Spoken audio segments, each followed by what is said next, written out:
waaw. Kaay bi jël sa mbaxana.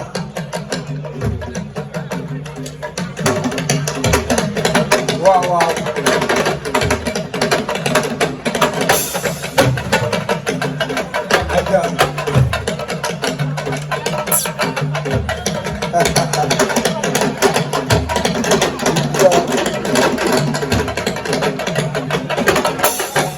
Aja jaajëf kaay nii. waaw waaw combat boo am solo Ndiaga Thiam ak Ligue d'Or. day daan xam nga ni ngay bëree. waaw waaw mbëru démb bi xam naa ko. lan lan. mbëru démb la. mbëru démb. xamul la. xamul la kay. xaw ma day peese demal nga entraîné di jiwaat. dama doon peese nga loo gis. kii jaagoro dugub la xam naa. mais maa ngi lay nuyu Modou di nuyu képp ku fi teew di nuyu. Birame Yaasa ak gannaaw woon waaye di nuyu Baye di nuyu Baye Ndiaye bu baax waa Alburaax ñu leen nuyu bu baax nag xam nga di leen wax ni yàlla gën a booleeg làmb. amiin ñii yàlla na yàlla defal jàmm. donc li ñuy boole si bis yi. ñii ñoom rek ñoo ko mën. dëgg la. waaw maa ngi leen di char bu baax. moo. waaw kii. man sama làmb du lii de. billaay wallaay lam bu waxoon dëkk waa ji du yegg si ama bak sëñ Fall laa la wax du ma ak moom kii du ma bëre bii laa la wax du ma ak moom. waaw mais Modou kii lu mu la fan la ko teg. man kay man yow loo fi def lan nga fi def yow. xale dërëtu mag la. yow loo fi def li nit ñi def man naa am 40 ans mais dama lay daan maa la dàq a bëre fii maa la bu doole. yow fan nga ma daaxee bëre yow. parce que Seydina Mohamed maa la dàq a bëre. bokkuñu. yéen daal yéen ñu tur côté bee daal bu ñu waxee ngeen ne yéen daal. c'est soriwul moom déedéet doy. non le seet. le seet soriwul. le seet rek de. déedéet non non fii. maa ngi lay dégg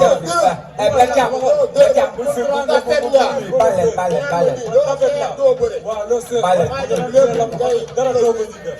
dama lay daan par doo tëjoo sa bopp yow bu àdduna prix doo force laa lay daan par force. fi ñu waxee ngeen naan yéen ñu tur côté bee yéen daa ko bëri. Dame Sène se prépare.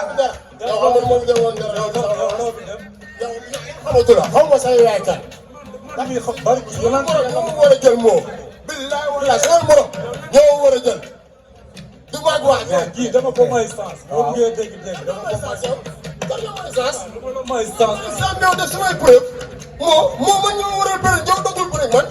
boo yi toog fii yëpp laa la wax sama amaat jaara si ñoom. moo bañ a toog. waaye moo yor. waaw léegi yow sa avance jël nañ ko jaratul wa. jël nañ ko de avance la jël nañ ko leer na de. lekk nañ ko de. li gars yi doon daw. jël na ko.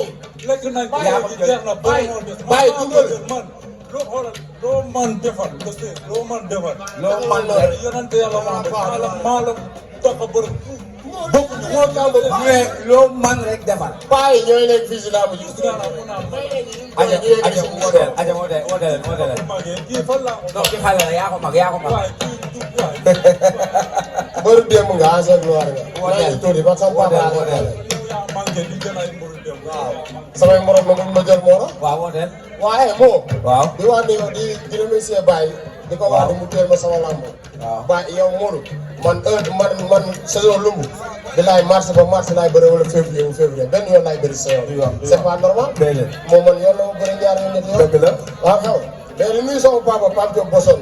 di nuyu ku mel ni Père Pala. suñu Père Babou maa ngi koy nuyu bu baax di ko sant bu baax a baax. suñu Père Babou Diallo. di nuyu waa Pikine nag di leen woo si lamb ji bu baax a baax. maa ngi woo waa Pikine tali bi si contact bii dis. booy San Zalaye waa Kaku. waaw di woo booy Weexal ba. xam di woo booy Cuur ba. di woo waa Ginnaaw Raay bu baax di woo booy Avié bu baax. teen wax ni lamb seen lamb la. man ak ñoom bu ñu demee xam loolu xam nga di woo waa Pikine yëpp di wax ni Mbaye Paala maa ngi koy transfert doomu Paala la. Mbaye maa ngi lay woo bu baax a baax si lamb ji sa Ahmed Tidiane Thiam di wax ni Jéeri Bosa lamb ji sa lamb la. xam nga di wax sama grand frère nekk Europe nag ñoom ñëpp nañ jàpp si lamb ji Ndiaga Diop Tidiane Diop Ida yéen ñëpp jàpp nañ si lamb ji. jàpp nañ si bërëb rek. modèle. waaw doy na waay. ba dem maa ngi koy ñaanal ndam di ñaanal sama frère Sokh bu ndaw. ok. Pikine ñëpp nañ ñëw woote ñu xew ñu jàmm ñu demee di si des incha allah. waaw modèle. man bu ko bëggee ay histoire yooyu wooteel. sa bopp bi nii xaw ma di mel ni kii. woote nga ba pare Ndiaga Thiam boo xoolee Ndiaga Thiam yow boo xoolee sama boy xam ne man Ndiaga Thiam bàyyi toog woote nga ba pare Ndiaga Thiam lu ma def concerné Ndiaga Thiam woote nga ba pare bàyyi gannaaw bi woote waa bi am 40 60 ans moo lay daan le 16 si dina aja woote woote boy bi daf la yab sax woote kii waay boy daf la yab woote day gën a métti si yow bu ko merloo Ndiaga bu ko merloo yow doo sa boy doo sama grand bu ko merloo Ndiaga sama boy la doo nekk dama nekk sa boy nga naan ne yow lu ma aja bàyyi ko mu woote waaw bàyyi ko mu woote bàyyi ko mu woote woote woote waay ngir yàlla dama ko yërëm waaw Ndiaga waaw bul ga yaa may gaañ Ndiaga yaa may gaañ baax moo du bay waaw xoolal maa ngi aja c'est bon maa ngi nuyu champion yi toog fii yëpp maa ngi nuyu Ama Baldé nuyu Franc nuyu gars yi yëpp champion yi yëpp vraiment sama doomu day 5 heures du matin waaw waaw di woote nag di woo waa Ngoundiane waaw di woo waa Ngoundiane di woo honorable Mbaye Diène député Mbaye Diène député di boobu mu ñëw jàpp si biir yi Medina ak Ngoundiane yëpp dem na stade aja waaw waaw bëgg naa ma jënd national di woo Fatou Seye comprendre nga di woo ñëpp di gërëm ñi ma àndal nag jaajëf muy Souleymane ak Ibou Ngate ak Danda ak ñi ma àndal jaajëf